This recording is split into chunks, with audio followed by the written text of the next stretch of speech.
How's it going, everyone? It's Juan Romero here from Switchwatch, and I'm back with another review. Today it's a game called One Piece Pirate Warriors 3 Deluxe Edition on the Nintendo Switch. But is this one worth your hard-earned cash? Let's get into it and find out.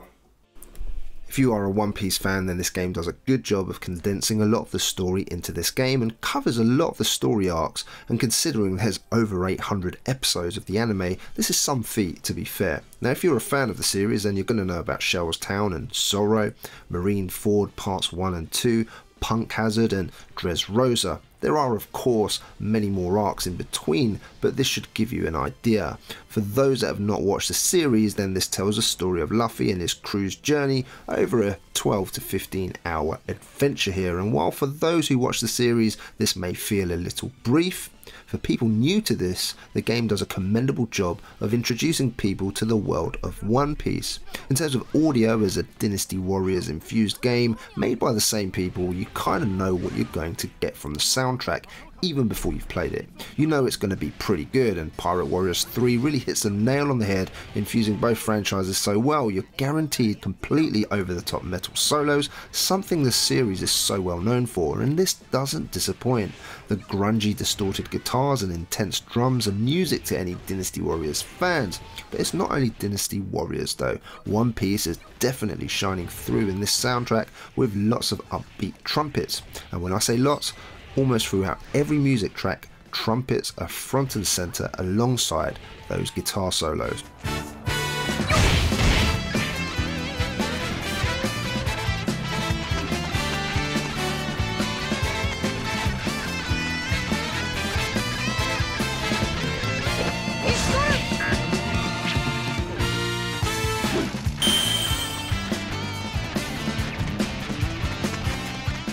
I also didn't expect the kind of wackiness that comes into this one at times. Obviously the trumpets help with this, but genre shifts and less intense tracks really make it unique at points, and I really think the One Piece franchise really helped with that aspect. Overall, the music is just really good. At least if you can take the completely over-the-top nature of it, it adds hugely to the gameplay and would be a much lesser game without. One thing missing here though is that there isn't any English dubs in this one for those wanting it, although I do like to play games with the Japanese dub because I think the emotion comes across better, and I don't mind reading, but that's just me, and I totally understand if you're going to be disappointed there. In terms of visuals and performance, the game has been released on PS4, Vita, PS3, PC, and now the Switch after a couple of years on other systems. Now, as the game is similar to that of course Dynasty Warriors, it's important to be able to slay through hundreds of enemies at once. So while the game is smooth and stable, graphically it's not the most detailed game you'll play on Switch. Often you'll see the backgrounds lacking in detail, although the characters are portrayed and drawn well. The moves and animations are all decent enough. Now the game does run at 30 frames per second, and while I don't have the figures, I would hazard a guess that this isn't running at the full 1080p in docked mode or the full 720p in handheld mode. I would say this was done to keep the game running as smoothly as possible, which is absolutely fine. If you don't require the game in portable mode and have a PS4, then you're going to get the best graphical fidelity either on that system or if you have a high spec PC, but then of course you won't be able to play it portably. I didn't encounter any slowdown at all. I was a little worried about, bearing in mind how many enemies are on the screen at once, so in that respect the game runs well. The other thing though that is quite annoying is the camera at times. It has a mind of its own sometimes, and if you're sort of in a certain spot the camera can get stuck, and while it's easy to manually adjust with the controls, it does become irritating. So let's move on to gameplay then. First of all, let's explore the differences between this version of the game and the others. You can play this game in local co-op with a friend using a Joy-Con each, which is certainly a nice to have. Secondly, this includes over 40 DLCs that have come out over the last couple of years. For completionists wanting to delve deeper into the story, then the DLC is a welcome addition. Now for those who have played part 2 of this game, you'll no doubt wonder what the differences are. There are 6 new characters added to the roster, which means every member of the Straw Hat crew can be gathered together. Each character has a new moveset, and there is a slight graphical upgrade, but for the most part the game plays quite similar, except there are also no QTE events at all here, which to be fair you may or may not miss. I wasn't bothered. If playing through the story mode, you'll be looking around 15 hours completion time, and each chapter allows you to play the game in a number of large maps where you'll have to defeat many hordes of enemies, which really are just sort of fodder to have fun with. As you defeat enemies, more of the map opens up where you'll be able to take over territory, which will also be protected by sub-bosses. Battles are fun and feel satisfying. Each character's moveset suit each character's well, and being able to kill many soldiers in one go feels awesome. Pulling off moves is nice and simple, from stretching out Luffy's leg and swinging it to smash a load of enemies out of the way, to pumping your fists in a number of enemies at the same time. Always feels great. Button mashing though will only get you so far, and this will be fine in easy mode, but try hard and you'll need to learn those combinations.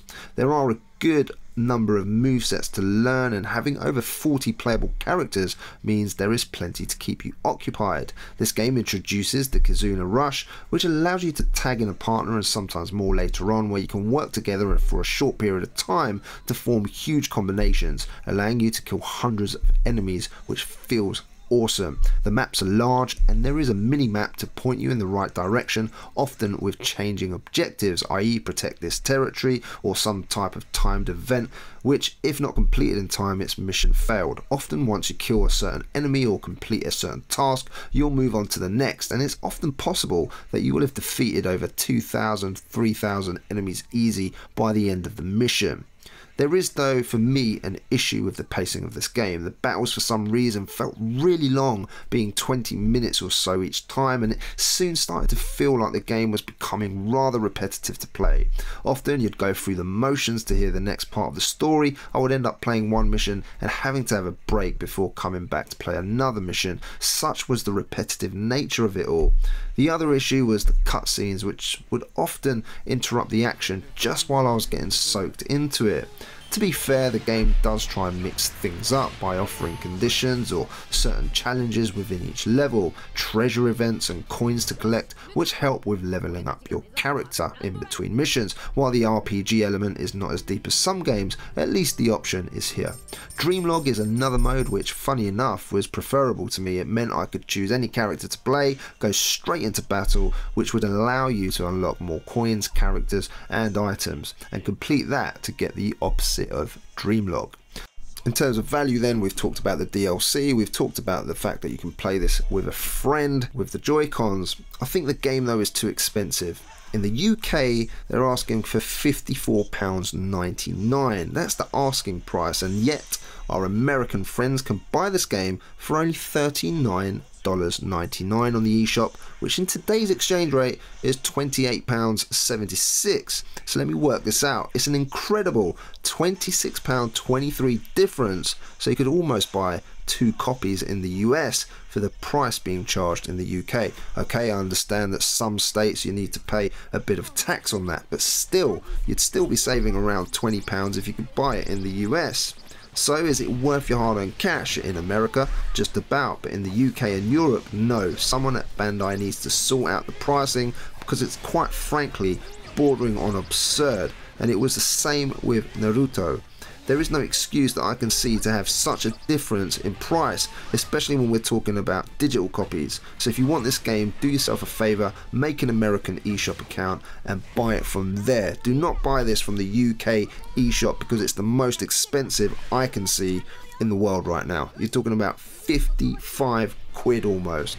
So don't pay extra if you don't have to. My verdict, for the most part, this game is a satisfactory experience. It doesn't have the same impact as, say, Attack on Titan 2 or Naruto, but they are of course very different games. Now if you're a One Piece fan or love the Dynasty Warrior type games, then I'm sure you'll enjoy this. There are problems for me with the pacing, how repetitive it can get, and the story interrupting the battles. I also have a massive issue with the price of this game on the eShop here in the UK and in Europe. Quite frankly, paying almost double for the same game here in the UK compared to the USA is ridiculous. ridiculous. If you can get this at the right price, then go for it, but otherwise wait for a sale or get a physical copy, which you can go to base.com in the UK and buy this for around £40 or so, which is still cheaper than buying it on the eShop. This then for me a 7 out of 10. If you enjoy this video, guys, and hit that thumbs up button for me, really means a lot.